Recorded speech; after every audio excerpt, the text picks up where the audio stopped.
우리는 지금의 현실이 싫다. 하지만 관성적으로 어제 했던 일을 계속한다. 현실을 바꾸고는 싶지만 어떻게 바꿔야 하는지 뾰족한 방법은 생각나지 않는다. 11년 차 대기업에 다니는 직장인이었다. 그래도 남들이 하는 만큼 열심히 해서 지금 이 자리에 있다. 하지만 10년 후의 나의 미래가 여기서는 그려지지 않는다. 그렇게 어느 날 갑자기 처자식도 있는 직장인이었던 저자는 직장을 그만두었다. 그리고 나를 아무도 알지 못하는 부산으로 이사를 갔고 3년 동안 도서관에서 책만 읽었다. 여기까지만 들으면 어떤 사람은 가장인 저자가 무책임하다 라고 생각할지도 모른다. 그런데 연애할 때도 그렇다. 상대방에 대해 최선을 다했던 연애는 후회가 없다. 미련이 남는 쪽은 상대방의 최선을 다하지 못한 사람이다. 그렇게 미련 없이 지은이는 직장을 그만두었고 도서관으로 성큼성큼 들어갔다. 3년 동안 도서관에서 꼬박 책을 읽었는데 어느 날 쓰지 않으면 못 견디겠는 지경이 되었다. 그래서 글을 쓰기 시작했다. 어느 순간 1년에 책 10권을 출간한 작가가 되어 있었다. 미치지 못하면 미치지 못한다 라는 말이 있다. 미쳐서 한 분야에 열정을 다하고 혼신의 힘을 다하다 보면 경지에 도달하지 못하는 것이 없다 라는 말이다. 도서관에서 책에 미쳤더니 여러 분야에서 나 자신도 모르게 경지에 오르게 된 것이다. 이 책은 책을 통해 인생이 바뀐 저자의 이야기다. 실제로 본인의 이야기이므로 이야기가 흥미진진하다. 이 책을 보고 따라 해볼 수 늘었어도 목표를 이루는 것은 너무나 어려운 일이다. 공자는 자신을 알아주는 이 하나 없는 세상에서 오로지 자신의 공부에 정진했다. 그랬더니 어느 순간 세상의 이치를 꿰뚫어 볼 수 있는 달인이 되어 있었다. 물론 이 책에서 저자가 얘기하는 게 모두 공감되지는 않는다. 저자처럼 그럼 3년 동안 도서관에 새 책만 읽으면 다 달인이 된다는 것이고 성공한다는 것인가?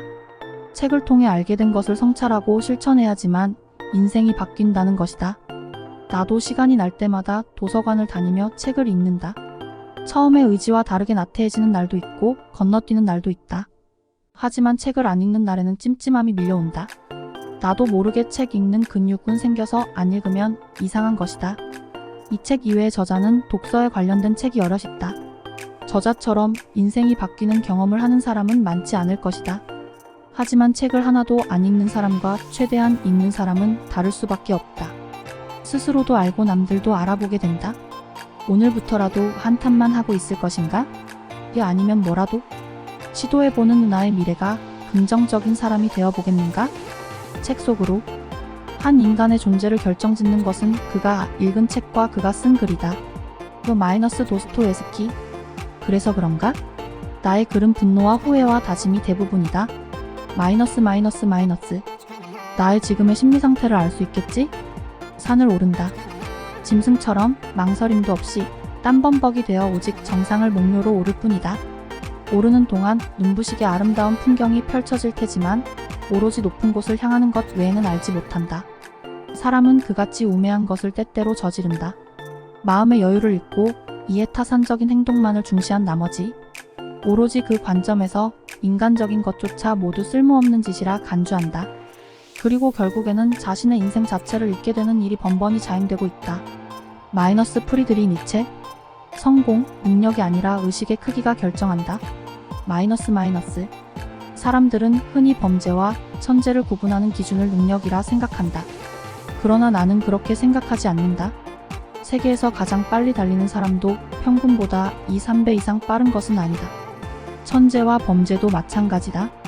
결국 범죄와 천재를 가리는 것은 능력이 아닌 의식의 차이인 것이다. 능력은 5배 이상 차이가 나지 않지만 의식의 차이는 100배를 넘어 1000배 이상도 가능하다고 생각한다. 연봉이 1억 원인 사람도 있지만 연봉이 500억 원 이상 되는 사람도 있다. 세계 최고의 연봉을 받는 사람은 3조 6천억 원이라고 하니 참으로 어마어마한 차이다.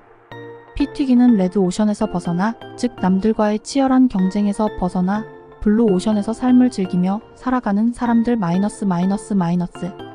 이렇게 사는 사람들, 즉 그 비교 불가능한 사람들이 어디 있느냐고 반문하는 독자들이 있다면 나는 그런 사람들이 의외로 적지 않다고 답하고 싶다. 안철수 의원, 시골 의사 박경철, 반기문 총장, 가수 싸이, 공병호 소장 중략. 그래서 이들은 모두 자신의 분야에서 1등이다. 비교할 대상이 없기 때문이다. 이들은 자신을 직장이나 직업이라는 세상이 제시하는 틀 속에 가두지 않았다. 중략 그렇게 비교 불가능한 사람에게는 타의 추종을 불허하는 유익함이 있다고 생각한다. 중략 평범한 사람들이라도 반복과 훈련을 통해 비교 불가능한 사람, 대체 불가능한 사람이 될 수 있다는 것이다. 그것은 기술의 문제다. 이에 덧붙여 세스 고딘은 실패의 다른 이름일 뿐이라고 말하고 있다.